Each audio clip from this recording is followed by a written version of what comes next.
আমার বন্ধু বাপ মা এত ভালোবাসে, আর মরার টেনশনে আর মরায় ডাকে। এই বেডে এই,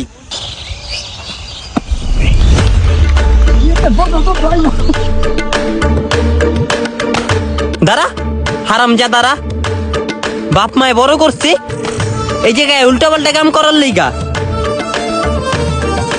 তুই ওই জায়গায় কি করতেছিলি? এই জায়গায় আরে বেটা টেনশন, মাথা ভর্তি টেনশন। তোর মাথা ভরা টেনশন, ওষুধ লাগবো? তুই আমার কি ওষুধ দিবি? ডাক্তার দেখাইছি, ডাক্তার দোকান তো ওষুধ নিছি, কবিরাজ থেকে ওষুধ নিছি, তারপরও তো আমার টেনশন দূর করতে পারি নাই। আছে, আমার কাছে ওষুধ আছে। তুই যে এইগুলোতে আসস, এইগুলোতে আসক্ত হয়ে আসস, এতে কি টেনশন দূর হয়? একবারে তো দূর হয় না, কিন্তু সাময়িক সময়ের জন্য মুক্তি পাই, সাময়িক সময়ের জন্য দূর হয়। তুই কি চাস এই টেনশন সাময়িক সময়ের জন্য নয়, পুরাপুরি সময়ের জন্য দূর করতে? হয়, এটা তো অবশ্যই চাই, এটার লেগে তো কত রাস্তা বাইসা নিলাম, কত কিছু করলাম। তাইলে